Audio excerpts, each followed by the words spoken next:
Hello, everyone. This is BigReed with another episode of Gaming's Lost Memories. This is episode 14, Microsoft's Road to Becoming a Third-Party Publisher. This will be part one, and we'll be focusing on kind of the history of the Xbox, some of my personal experiences with it, but the original Xbox. So, kind of the thought process for this one was recently Microsoft announced that 4 of their exclusive titles would be going, I don't want to say third party, but will be on the PlayStation 5 and the Nintendo Switch. So, for those who have been playing video games for a long time, so for me it's over 30 years, probably close to like 32, rocking out the original Super Mario Brothers on the NES back in the day when I was 4. This is unique, and this doesn't happen, very often. So I kind of wanted to set the groundwork because based upon just the news and everyone out there, it does seem that people are surprised by this. And the way that Microsoft is handling it just makes me believe that this is their long-term path, and that if these 4 titles are successful, and they can have a good working relationship with Sony, and Nintendo on, for Nintendo, whatever their next console is going to be, which is probably coming out soon, that I think they might be looking to transition away from hardware. And I think why this is so meaningful and interesting and important is, the last major company of this current video game industry, and keep in mind, just for historical purposes and for like this podcast, the current video game industry is basically the NES on. So everything before that, the market crashed, and like a phoenix from the fire, Nintendo was like, hey, we're going to put, stability, and we're going to be kind of in quality control with our developers and third-party developers. And even if that means, kind of us being firm or mean to them, like we're going to have a level of quality control. Kind of, with the Nintendo Entertainment System. But so counting, from the NES on, this has basically happened one time with Sega, who is also a part of this story, right? So it was a really big deal when Sega was essentially going to go out of business, and they got really lucky, but we're not going to focus on that too much. It is important, because it kind of paved the way for the Xbox and Microsoft to come in. But let's take it back. So the Xbox is part of the 6th generation of consoles, right? Sixth generation of the video game industry. And generally how the video game industry would work is, everybody would release their hardware, and that was the current generation. It would last, 5 years or so, I think, kind of was the average there. And then as the new hardware came out, because, games required more power and everything like that, you'd have your next console releases. That would be the next generation. It was funny. My fiance was in here, and I was a little too embarrassed to do this podcast in front of her. So she went upstairs, which was much appreciated. But I looked over to her and I'm like, hey, the 6th generation, it might be my favorite. So you got the Xbox, Dreamcast, PlayStation 2, and the GameCube. I'm like, this one might be my favorite. I don't know if it's the best. You could probably argue, Super Nintendo, Genesis, etc. There's probably a lot you could argue, to be honest. But, hold on, I'm going to adjust the audio here just real quick. There we go. But I looked at her and I'm like, I think this one might be my favorite. And it's so interesting and turbulent, and there was changes. You literally had, Sega exit the hardware business, and Microsoft, come in guns a-blazing. So the original Xbox is interesting.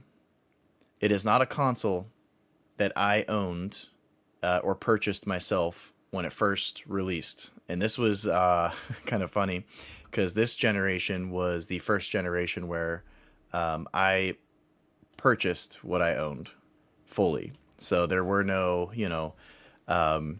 Christmas gifts, birthday gifts, Hail Mary, your Nintendo 64. So this generation was interesting because I had to be, very selective. So I always kind of lean towards Nintendo regardless. So, it kind of is what it is there. So obviously, I saved up my money through my paper route and bought a Nintendo GameCube. But I remember seeing during that generation Xbox fans emerging, which was really interesting. So Nintendo has a long storied history.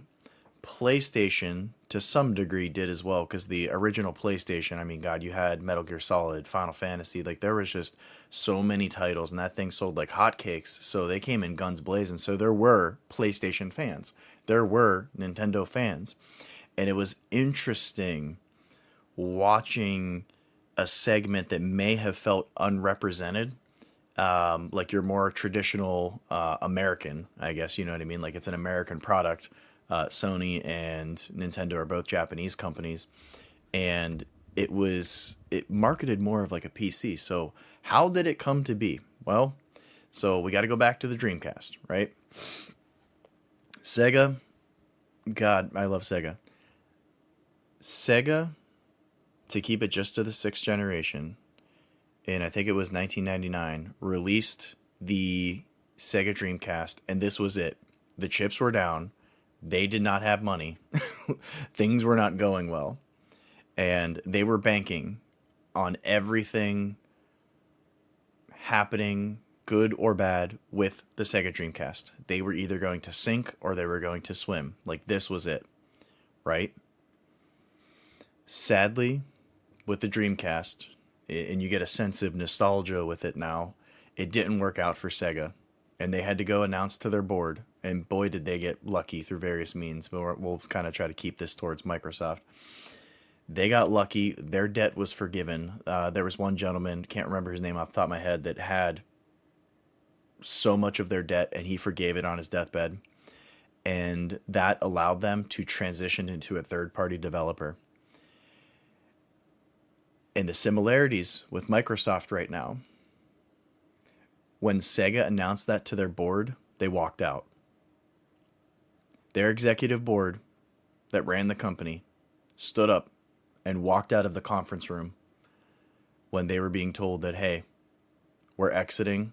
We're selling the Dreamcast. They sold it as low as $29 to get it off the shelves, to get rid of it after they, were discontinuing the hardware. The board walked out. That is absolutely crazy.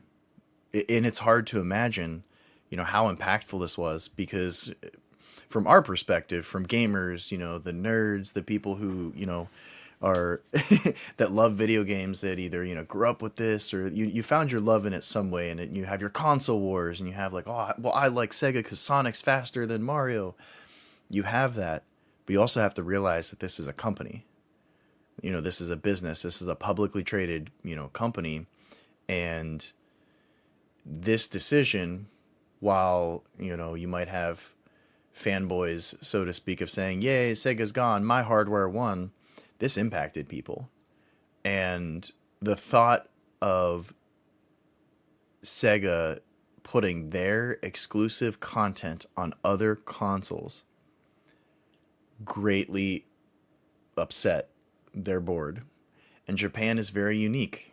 There is a lot of pride. There are people, Nintendo's early president during the sixth generation as well was like an old samurai. He was like, we're going to do what we want to do, and we believe in ourselves, and we are willing to die, by our sword. And they're stubborn, almost. Sega exits, right? This opens the pathway where there's a little bit of a vacuum. People kind of have gotten used to there being 3 console options, which is interesting, right? Because for a while there, it was only Nintendo. Sega eventually came in. Nintendo was the major player. Then Nintendo and Sony were working on a CD-ROM based Super Nintendo, and it didn't work out, and Sony released the PlayStation, and holy smokes, there's this other mature market that maybe Nintendo didn't see. But the point is people kind of got accustomed to there being 3 pieces of hardware, 3 hardware options. So this kind of created a little bit of a vacuum. And Microsoft took notice. They had been kind of looking at this play out, and they started seeing that video game consoles were dominating the living room, and they were becoming more and more powerful. So technically, they've always been computers. That's basically what a video game console is. It's a really low cost personal computer that, runs an operating system and plays video games, right? But Microsoft's looking at this and they're like, okay, hey, is this going to eat into our market space of personal computers? And if you look at Microsoft today, they're largely just a software company. Getting into manufacturing of hardware is risky. And hear me out here. You are inherently, and it's expensive to do so. There's a lot of, product development, research and development, and then you have to finally settle on what the console specs are going to be. And then largely it stays the same for a 5-year period, right? So you have to manufacture and sign these deals, get a new processor, new GPU, how much RAM is it going to be? It's expensive. Now, like, you'll have a physical platform that you have to support with software, right? Now, Microsoft knows software, but they didn't know video games. They have a lot of success. Well, let me rephrase that. They had a lot of success with, PC games and everything like that. Like, people would make, PC games to play on, Windows-based, yada, yada, yada, yada. But now, they were going to be making a piece of hardware. And guess what happens? You make a product, you got a widget, it has a cost, right? And you have to try to price it in a way, because the video game industries, I think, changed a little bit in this regard, but pricing was huge. $200 or $300 was a lot for a console during this time, and you're trying to get people to purchase it, but also parents who might purchase it for their children. If they, he already has the old Nintendo 64. We don't need to get the new one. Why would we get the new one? Well, it's got all these new games. Oh my God, it's got 3D worlds. It's got this. It's got that. So price is a factor, because when you price something, there was a cost to it, right? And the original Xbox was sold at a loss, which is absolutely fascinating. We're going to get more into this here in a second. But you have to manufacture it. You manufacture it, you have the manufacturing costs. And then each unit, has a cost of the parts and everything like that, the research and the development, like on and on and on. This was a gamble, but unlike Sega, Microsoft was a full business. You got Microsoft Office, you got Microsoft Windows. Like, they're in a lot of businesses. Microsoft is a very profitable company. They do a lot of servers and everything now, but they had another business. They were buying their way into the video game industry. You know what I mean? Like, they already existed as a company. So did Sony to some degree. I would say in a less successful manner than Microsoft. Microsoft's a giant company, and Sony kind of has they're in everything. They do TVs, personal computers, but I wouldn't say they necessarily do anything particularly well. But the PlayStation, incredibly successful brand. Like, they came out and sold, 100 million of these. I'm gonna take a sip of my drink real quick. So Microsoft now has to find a way to compete against Nintendo, who's been in the industry for a long time, against Sony, who's coming off of the PlayStation success. Like I said, 100 plus million, units sold of that. And it kind of showed that there was the video game industry was growing and becoming more mainstream. Now, it wouldn't be as mainstream as the predecessors of this console. The 7th generation, I think, is where I don't know if you would say it peaked, but holy smokes, everybody and their grandmother literally was gaming. But Microsoft had to take a gamble here, right? Like, Microsoft's viewpoint was, we are concerned that video game consoles are going to get powerful enough to possibly take our market share of Windows and our personal computers and everything like that. So we want to get in, right? And this is interesting because this set a chain of events of over 20 years of hardware manufacturing that they might want to get out of now. I think they are, honestly, I think they have one foot out the door and the writing might be on the wall, right? Okay, let's go back to the original Xbox here. So it launches, I want to say November of 2001. And they needed a killer app. And Microsoft actually did a phenomenal job with Halo. So I did a podcast on the original Halo. Absolutely love it. But they needed something exclusive. So why would you purchase this, right? Why would you purchase it over the PlayStation, for example? So, or why would you purchase it over the GameCube? Well, branding wise, this was the perfect timing for this generation to happen because during this time frame, Nintendo struggled with I don't even know, like everyone said it was kiddie, you know what I mean, like, oh, it's for kids, it's for this, it's for that. Meanwhile, it had, Resident Evil games and everything on it, but that's neither here nor there. But also the 64 was coming off of a major lack of third party support. So what was available out there was a maturing market where you started having like a lot of, teenagers and adults playing video games now. And they might have more mature tastes. This could be, like a shooting games, like things like that, right? Microsoft ended up purchasing, I want to say, I believe they purchased Bungie, or they had some type of exclusive deal, or maybe they just own Halo. It might have been a second party. I probably should have done just a little bit more research because Bungie, left Microsoft, but they had to leave Halo behind. So I don't know what kind of agreement that they had there. But Halo was showcased earlier on, like maybe even a couple, like probably a few years before the Xbox released, and it was going to be an Apple exclusive. It was going to be on Apple computers, and it was just this unique, sci-fi looking space shooting game.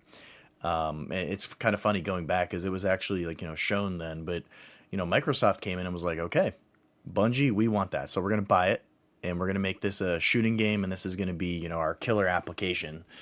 And also kind of opening the floodgates of a more mature mindset. And I think that's ultimately what they ended up kind of capturing was your traditional male American mindset where they might not have liked, the Japanese style of, video games or all the colors and everything like that.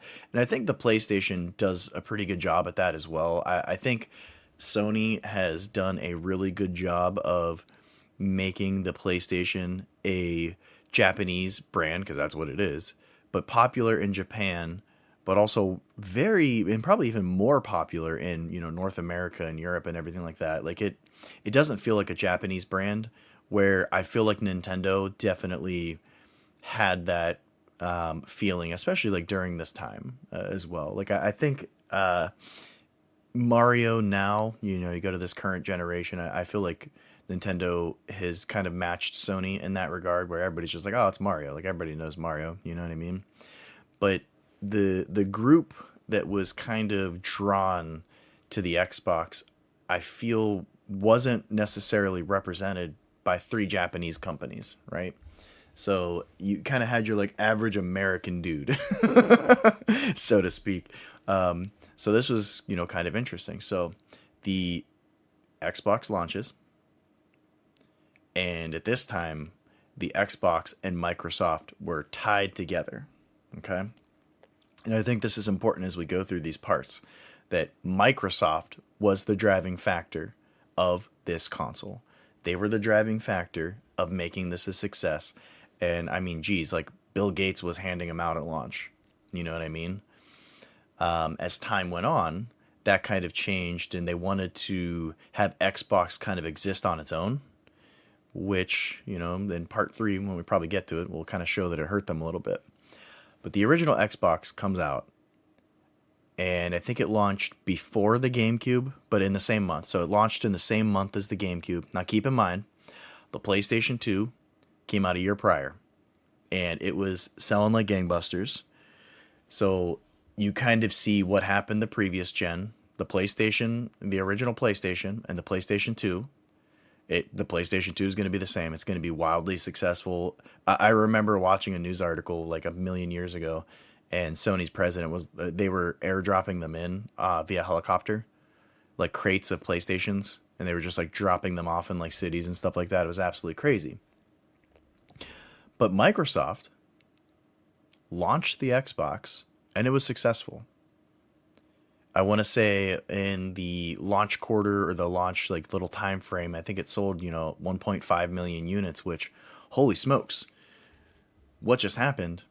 This is turning out to be more popular than the GameCube and way more popular than the Dreamcast was. Now the Dreamcast had a great launch and everything like that, but it immediately fizzled out. So the Xbox had some legs, which was good. The original Halo, absolutely an incredible game. So not only did, Microsoft have really good hardware, they had a few pieces of software that kind of showed like, hey, this thing can be powerful. And this can also have some pretty good games. Now, the games were definitely Western. So what I mean by that is you did have some, obviously there were Japanese games on it and everything like that. But I think this is where you start seeing I would call it like a fracturing of the only good games that exist come from Japan. And this is kind of where you saw more powerful hardware and the success of the Western developer, right? I think Morrowind, so Elder Scrolls 3, I think it was exclusive on the Xbox, PC as well, but it was the console exclusive because it was powerful. Now, the original Xbox, let's talk about what it looked like and some of my memories from this. So this was kind of funny because like I remember the console coming out, and I remember you had all three. I like the GameCube. Honestly, I like them all for various reasons, but I had to pick one, save my money up, and I bought a GameCube. Now, the GameCube was great, but you could see the way that Nintendo designed the controller that it wasn't ready for the modern style of game that was going to absolutely get even more popular now and into the next generation. And that was your shooter style games, your mature, rated games and everything like that. Nintendo didn't have kind of like the correct layout that would honestly become kind of the standard template for probably the next 20 years or so. Microsoft had the worst controller. So I'm going to talk about the controller a little bit here. And then eventually they had the best controller, arguably. I think the Xbox 360, Xbox One. I mean, even now, I still think the Xbox controller is probably the best one. But holy smokes, here's my memory of the original Xbox controller and the original Xbox. They were just huge. So basically, Microsoft just used PC parts. So they went and listen, consoles are PCs. So that's basically what they are. They're just computers. But historically, part of designing the console was how it looked. And this is going to be a blast from the past because I don't know if this really matters that much anymore. And with I'll give you a great example.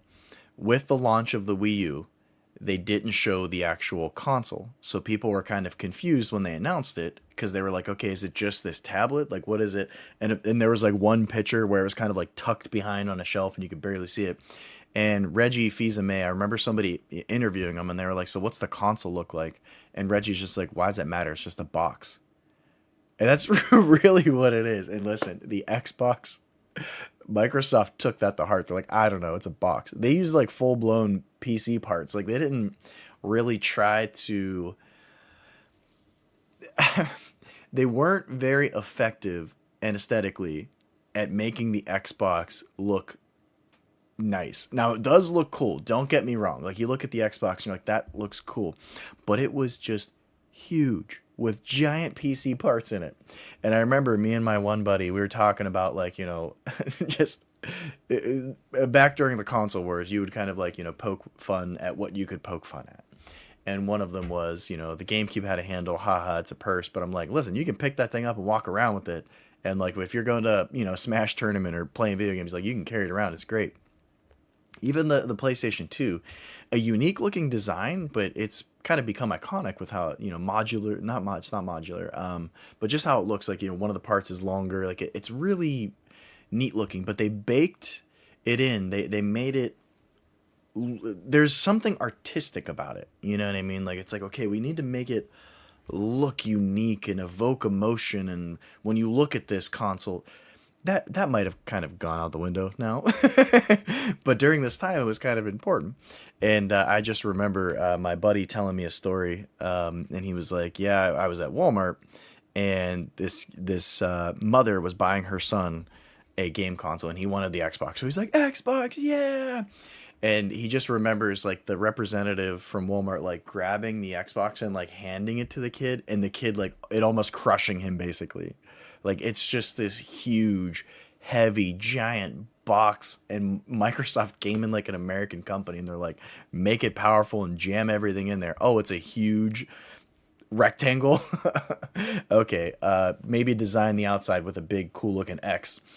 But I just remember the imagery of him telling me this story, and this like kid, he's like, the kid almost like fell over. He was like struggling to hold it because he's like 10.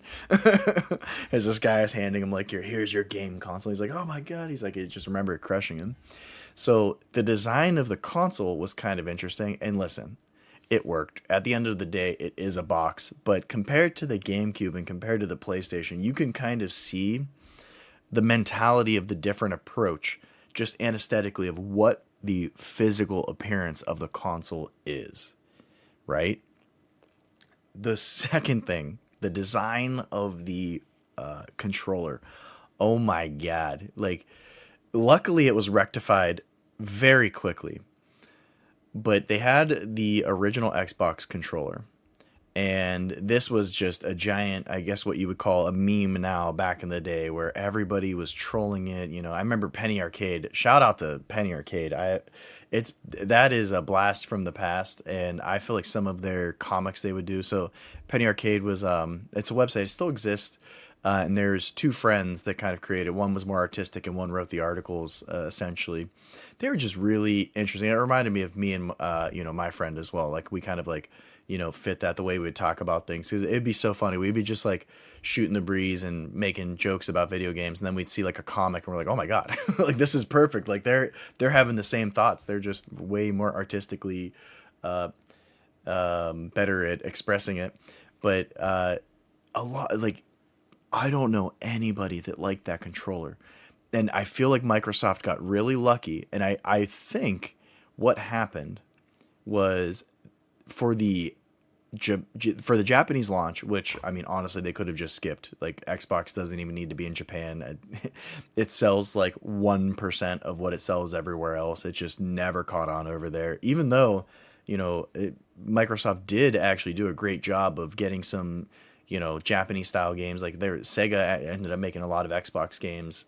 Like Panzer Dragoon, I believe, was on there. So it had games. And then eventually, with the Xbox 360, it would become even crazier. Like Japanese developers basically had to develop for the Xbox 360. It was the dominant brand for the first few years after the Xbox. But it just really didn't catch on there. But I believe for the Japanese market, they made a smaller controller. And the original controller was nicknamed the Duke, and outside of a giant, like just some, I don't even know what you would call it, just giant, just I can't even think of like a funny name. Like the Duke, I feel like names it perfectly. But it was two things. It was physically massive. And I have average size hands, so maybe some people thought it was comfortable, but the second part was it didn't feel like it was designed to be held.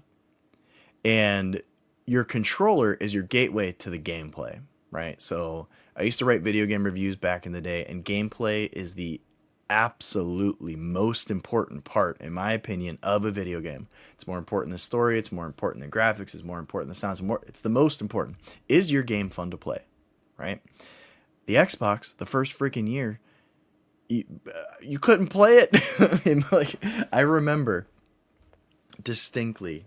So my other friend Joe, growing up, he was drawn to the Xbox. So it was interesting kind of seeing like our paths split there in terms of like what we liked. I like Japanese style games, I like colorful games, I like Nintendo games, and he enjoyed your more mature, Western style, video game.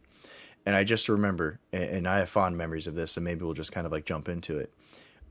Playing Halo for the first time, and he's like, "Dude, this game's amazing. You're gonna love it. Like, it's good. We can play through the campaign together." And I just remember him using the other controller. So he had two controllers. One was the Duke, and one was the new one. And so this is probably like 2002, 2003 ish. And I just remember not even being able to like utilize the controller. I've never experienced a controller quite like that. Like even with something weird like the Wii remote, it was designed to be held. Like it felt like it was designed to be in a human hand. The original Xbox controller, I don't know how that made it out of the testing phase, or if somebody with just absolutely giant hands like basketball player hands was utilizing it. That is the one thing where I can't really understand honestly how that made it out of research and development okay, considering that the next iteration, the S controller, while it was still a little bulky, actually felt like it was designed to fit in your hand. Like it actually felt relatively comfortable to hold, especially in comparison to the Duke, the original Xbox controller. I remember looking at Joe and I'm like, dude, I really want to play this game. I'm like, but I can't use this controller. Can you please use this controller? And he's like, oh, dude, yeah, I can use that controller fine. I'm like, oh my God. It changed my experience. So my kind of original experience with the Xbox was playing the campaign with my buddy of Halo, right? So I remember being in my mother's living room. So this is what, 2000? This might have been 2002, I think. So give me a second. I'm going to take a sip here. This might have been 2002, I believe. So this is about 2 years into the PlayStation and about a year into the GameCube and the Xbox. So things are starting to kind of get figured out. Like you're kind of starting to see the trajectory of what Microsoft's going to do with the Xbox. But one thing that Sega kind of saw that maybe the PlayStation and the GameCube didn't see was couch co-op transitioning with that same mindset into online play. Sega had the opportunity to save about $15, right, off of each Dreamcast unit sold, and instead put a 56K modem in that bad boy. And they had Phantasy Star Online, and they had some online services. It was incredibly unique, and just they were way ahead of their time. But you can kind of see the path that Microsoft was looking at. It wasn't necessarily just video games. Hey, we're going to release a piece of hardware and release software to sell that hardware. That had to happen, of course, because that's just kind of how the video game industry operates, right? But what they saw was a path to players from around the world being able to be united, and couch co-op would become global. Okay? So what's important about that is I remember looking back to Joe bringing his Xbox over, and I remember, I told him, so we're going to have a sleepover, right? And we're just going to crash in the living room. My mother's bedroom was right next door. I feel so terrible for her because we're just like, blasting aliens and being loud and drinking Mountain Dew and eating Domino's pizza. But I remember, moving the couch over and putting it like right in front of the TV And I remember like Joe getting there, unpacking his console, and that is one of my favorite things of the previous generations. Is somebody bringing their console over and just hooking it up, and oh my god, like keep in mind, so this is gonna be a throwback, so I don't know if anyone else can kind of relate to this, but TVs didn't necessarily have composite cables, so the red, yellow, white wires that kind of plug in. Yeah, TVs didn't have those. Like TVs eventually had those, but the technology there was like a gap. So I'm pretty sure our living room TV had the cable line, which you could hook up game consoles through the cable line with a little like RF adapter tool. So you would take your cable where your where your TV shows come from, you'd plug it into this adapter, you plug the console into it, and then you plug that into the TV. Or if you had a VCR, you could technically hook the game console up through the VCR that we had with the composite cables and display it through the TV. And I think that's we either use that RF adapter. So to hook it up, first of all, we couldn't even like just plug it in. Like everything's so easy now with HDMI. Like, oh, hey, here's an HDMI slot. Here's an HDMI cable, everything. No, we're hooking this bad boy up. I'm like 99% certain I had to hook it up through our VCR, which is just freaking hilarious. So you'd have to like plug it into your VCR, turn the VCR on, then turn the TV on channel 3 or, whatever to get it to play. But I remember, we took the couch, lined it up in front of the TV. He's unpacking this thing. He's unpacking the Duke and dropped it and broke his foot when it hit his foot. But we get everything hooked up. We're hooking the Xbox up. And I remember from that experience in particular that there was going to be something with this type of multiplayer, right? So you would always have couch co-op, right? You sit down, you play Mario Kart, you play Smash Brothers. Everyone would be sitting in front of the TV playing together. But what if you can't be around that person? And the Xbox had something called Xbox Live, right? An online service where you could download game updates. And I don't even know what it was originally used for during like the first couple years. It blew up with Halo 2, so we'll talk about that in a second. But you could kind of see Microsoft's path of like, hey, we're going to have games, of course. But I felt like they had their long-term vision of uniting everything via the internet. I really think with Xbox Live, with, the Xbox, they were really trying to continue Sega's idea. Sega had the idea. It was probably wrong timing. I don't think the world was ready for it. But Microsoft, this is their bread and butter. Like, they know all about the internet. They know all about personal computers. And they really came at this of like, hey, we're going to figure this video game thing out. So in that moment, we fire up the game. We got 2 Master Chiefs, and it's open. So this is kind of interesting, right?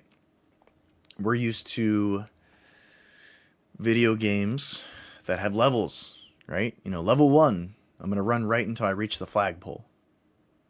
Or RPGs where there might be, a big open world map, but there's a lot of, structure there. And keep in mind, JRPGs are probably my favorite genre by a mile. But a genre that became one of my favorites, still to this day, probably top 5 for me, is first-person shooters. And it started with Halo. Microsoft had something there. They had the workings of, okay, so you have this big open sandboxy environment. We can bring, 4 people together, and guess what? You could hook Xboxes together via a LAN cable, right? And you could play like 4v4 Halo, which, me and my buddies, did and everything like that. I'll share a little bit more, kind of my personal history with this as well.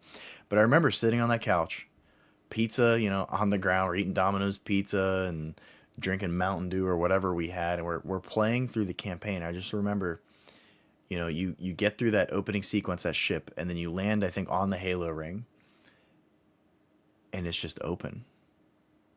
You're looking around and you're like, whoa, where are we? There's like so much space.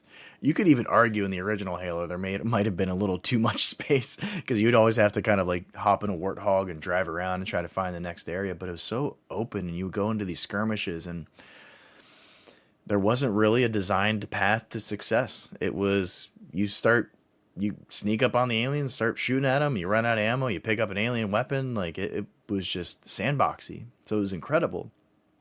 But I could see, us kind of playing that together and just there was something there. Like I could feel that it was going to become something more, not necessarily just in terms of the Halo franchise, but that like this is going to be something people play together competitively or against each other. Because I believe you could do multiplayer in the original Halo. I think because we'd be killing each other one on one, which is like the worst. I love when it's like 4v4.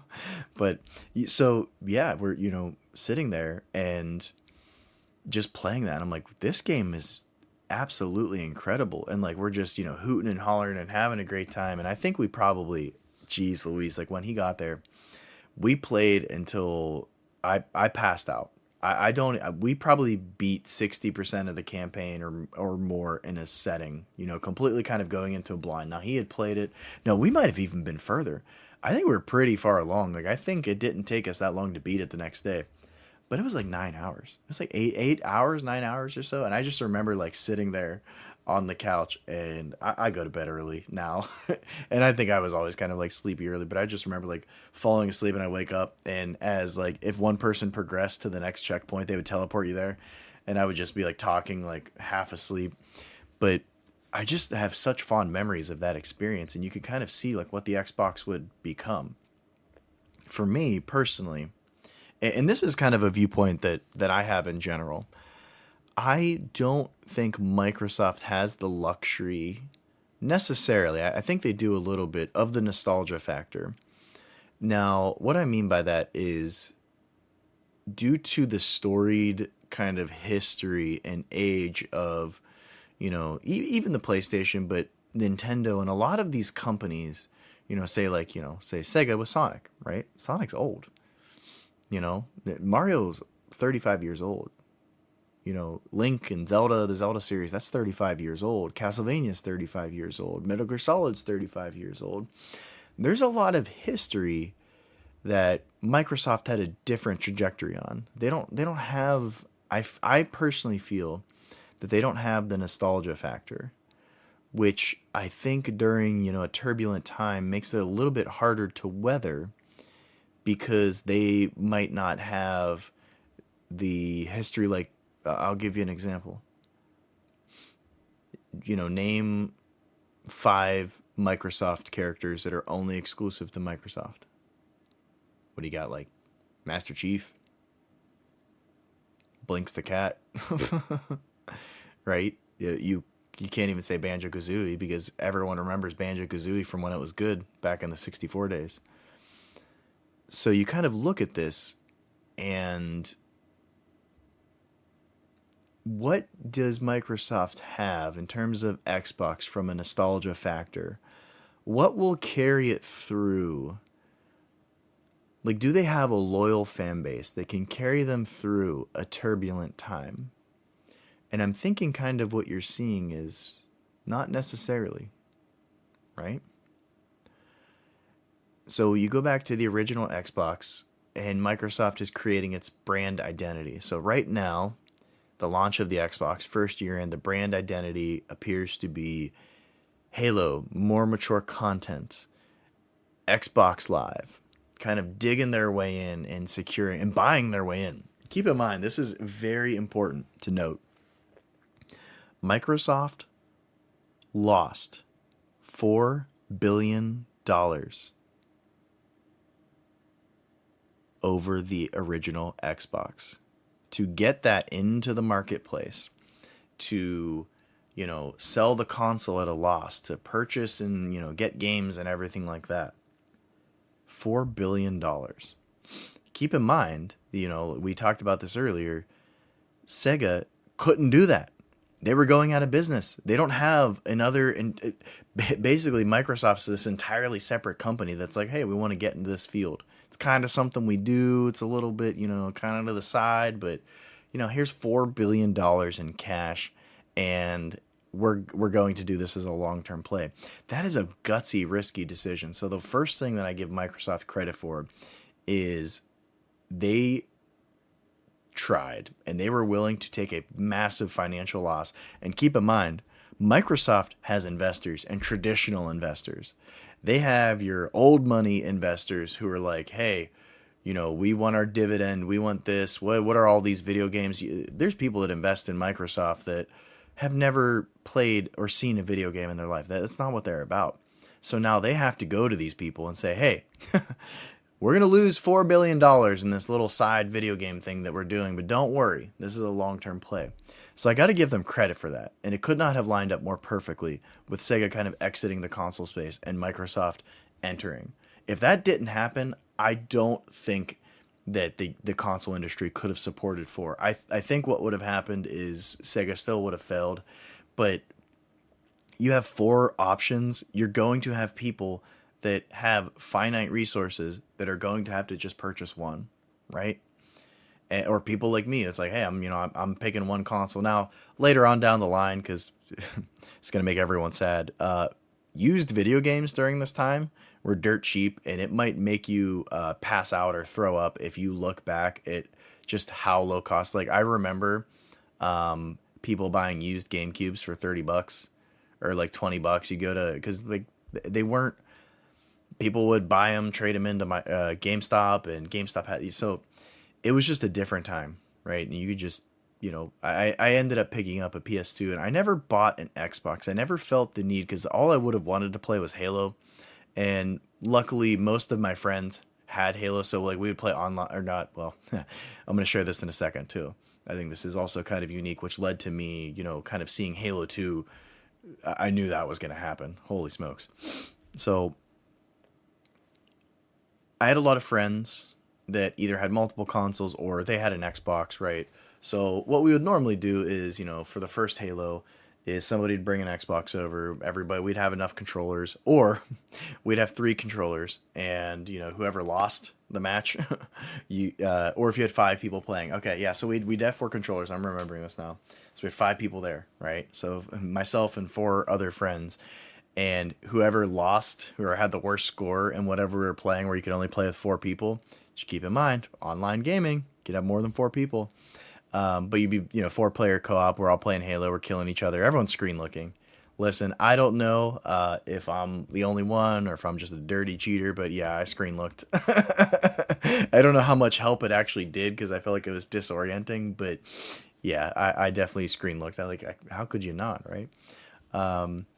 But we would all be playing. Whoever had the worst score, who had the the least amount of points or whatever, they would have to switch their controller with the next person on deck. So we figured it out and kept it fair. But what was interesting there too, okay? So this is where you kind of start seeing the puzzle pieces rolling too. So I had my first experience playing Halo for like 8 hours overnight, passing out with pizza all over me. And I'm like, wow, this is going to be something. I remember going to my buddy's house, and this was before Halo 2. And there was a program you could download on the computer. Keep in mind, this is early 2000s. So this was something else. Internet sucked. Like, everything sucked. Like, the technology wasn't great at the time. Like, now it's so commonplace, right? But there was a program where you could plug your Xbox, a LAN cable, into the computer. It would run through this program, and you could play online. So what it would do is this program would make it seem like the Xboxes were connected directly, and you could play online. Now, several things here. One, it was awesome. So 4 of us would go in there, and we're versing another 4 people from somewhere across the world. But it was laggy. It was crazy. They could have been just completely better. I don't even know. Like, I feel like everything was laggy and crazy, and we were dying constantly. But it was fascinating, because I'm like, okay, so hold on here. We're going to plug this box into your computer, and you're going to click some buttons on your monitor. I don't even know what you're doing, dude. And we're going to play with 4 other people from across the world or across the country, wherever the heck they're at. Yes. Whoa. Right? Holy smokes. What is this becoming? Funny enough, you could do it with the Mario Kart game on the GameCube as well. So give me a second here. I'm going to take a drink. So that was kind of the second piece where I'm like, holy smokes, this might be something. Like, imagine if we could play against each other and not have to be in the same room. Because as a teenager, it's easier because you are put into a situation where you have to be around other people your age that share interests, school, right? High school. So it's a lot easier to be like, hey, I'm going to go over to so and so's house and we're going to play video games together. Now, as an adult, I think we kind of long for those days where there's no responsibilities or there's not a sense of time urgency.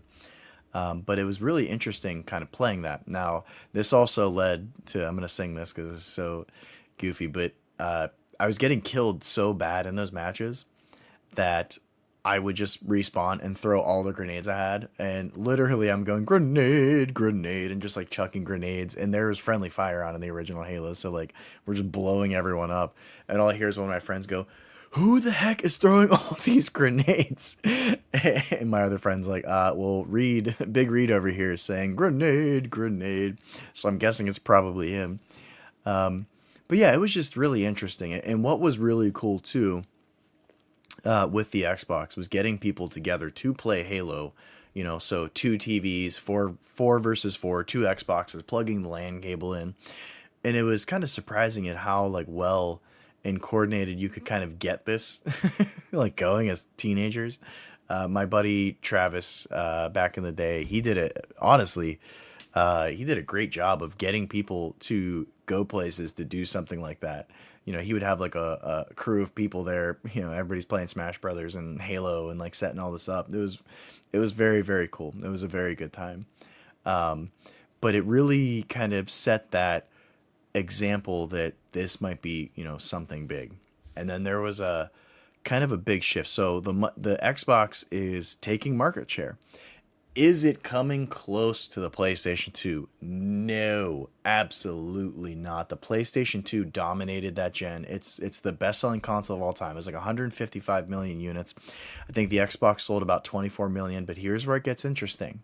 And here's where there is something where Microsoft might have a permanent footprint for now in the video game industry. It outsold the Nintendo GameCube. Up until this point, Nintendo has been wildly successful with the NES and Super NES. Nintendo and video games, they're synonymous. Nintendo 64 comes out. Uses a cartridge format. Uh-oh. Well, guess what? Nintendo and Nintendo tried to get into the CD-ROM space, right? And the Sony PlayStation was a Super Nintendo with a CD-ROM. Okay? So Nintendo and Sony were working together. Sony was acting a fool. I won't go into too much detail here, but they were acting a fool. And they were like, well, we want to keep all the software sales. And it's like, no, we're Nintendo. You're not, like, that's not how this is working. We're coming to you to put a CD-ROM in a Super Nintendo, right? So Sony takes it and they're like, well, I guess they didn't want to do anything with it, so we're just going to release our own and we'll call it a PlayStation. Okay. Nintendo 64. Nintendo falters. PlayStation outsells it like 3-1, basically, right? Might have been, about 3-1, roughly. So 100 million units sold. I think the Nintendo 64 was like 30-some million. So stark drop-off. So right now, you know, Microsoft looking at this generation, Nintendo's faltering. Sony's coming out just absolutely dominating everything. I think, did I say Sega's faltering? Sega went out of business, basically. Nintendo's faltering. But was the Xbox a success? So that's kind of the big question of this podcast to start this off. So it looks like right now, 20 plus years later, that Microsoft might be going the route of a third party like Sega. It's fascinating. Could happen a second time in my lifetime, right?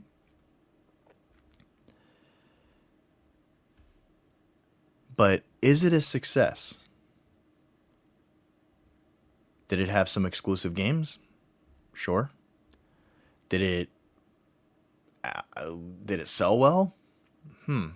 Kind of, right? 24 million units for their first console. It outsold the GameCube. Whoa, right? That's crazy. Like not only there's two sectors here. You have the video game industry, you have the nerds, you have the people who are kind of like a part of it because it's a very unique industry. Then you have like your just standard business people, like, okay, they're a technology company, right? That's how they kind of view Nintendo, Sony. So it's like, wow, this other company came in. Is Nintendo dying? That so the thought process maybe, or the feelings of that time were more of, was Microsoft successful or did Nintendo fail? And Sony and the PlayStation just mopped up. It wasn't even close. Like the 154 or 155 million consoles, the next best-selling console was the Xbox at 24 million. So you have to, from Microsoft's perspective, from a gamer's perspective, from a business perspective, was it a success? I'm going to say yes. The unique thing that you have to look at here, though, is this thing lost money, right? $4 billion. That's nothing to sneeze at. Like that. I mean, good. If Sega had $4 billion in the bank, they would still be manufacturing. There'd be the Dreamcast 6 coming out, right? Or well, they probably would have. I don't think they were long for the console world. But my point is Sega, if they would have had $4 billion to just force some success, they might have been able to pull it off. You know what I mean? They might have been able to buy someone, but that kind of money is nothing to sneeze at. So is it a success? 24 million units sold. Halo is an absolute killer app, right? So it's selling the console. Lost $4 billion, but got a footprint in. I'm going to say, my opinion, and then also I think Microsoft's outlook, is that they knew they were going to lose money, but they were going to get a foothold in the video game industry. And they did that. And they were going to mirror their personal computer business of, hey, we provide Windows, we're a software company, with guess what? Xbox Live. We're going to show you that people do want to play video games online together, and we're going to bridge that gap and make the world a smaller place in terms of video games. Halo 2 showed that. That is probably the ultimate killer app of the Xbox. It is the best-selling game. I want to say like 8.5 million units sold. And if Microsoft does have the nostalgia factor or a fan base, it came roaring with Halo 2. The original Halo was great, don't get me wrong, but now you have something to build upon, and Halo 2 pretty much improved upon just about everything in Halo except the pistol. Little inside joke there. Sold a ton and was compatible with Xbox Live. You could play Halo 2 online like we all wanted. Microsoft now had a footprint in the video game industry with a couple million Xbox Live paid subscribers getting that delicious service revenue. If you can get service revenue, people, a monthly recurring cost or an annual cost that you're generating that revenue from a user. Third-party games wanting to be developed on it, right? They started getting those, third parties, some exclusive, like Knights of the Old Republic. So BioWare, holy smokes, Knights of the Old Republic is awesome. But things kind of came together. So was the Xbox a success? I think so. Was it a success that came at some cost? 100%. $4 billion, once again, is nothing to sneeze at. Like, this was substantial. And did it set a tone for that audience that was underrepresented before? Your kind of traditional, American or European gamer, mainly American. And the reason I need to focus on that is Microsoft is an American company. And, with the video game industry, there wasn't an American piece of hardware. By the way, Japan hated it still. Halo 1, Halo 2, there wasn't enough Halos that you could sell to make the Xbox sell in Japan. They don't care. That shit, it never caught on there. And I know Microsoft spent a lot of money trying to get in there because that's like you know, it was almost kind of like you had to. It was a market that basically Sony and Nintendo would have that Microsoft could never get. So they had to focus on the other two biggest markets, which are obviously North America, and Europe. So I would say it was a success. It was a success that came with cost, but most importantly, it would lead to what we would talk about in the next podcast. So part 2 is going to be focusing on the transition from the Xbox to the Xbox 360, HD high definition gaming, and the explosion of the internet during this time and the impact that it had on the video game industry and the massive sway in Western developers becoming wildly more successful than their Japanese counterparts, and the Japanese video game industry being on the back foot for about 4 years. It was an absolutely incredible time. So that'll wrap up my thoughts on the original Xbox and that time frame, and kind of just a few of those stories that I remember, of the original Xbox. And ultimately, it being a success that came at a cost, but paved the way for what they were going for with what their next console would be. So thank you for joining me. This was BigReed. Be on the lookout for part 2, which will be in the coming weeks, that will focus on the end of the original Xbox and really talking about the Xbox 360 and what that meant for the video game industry as well as Microsoft. Thank you for listening.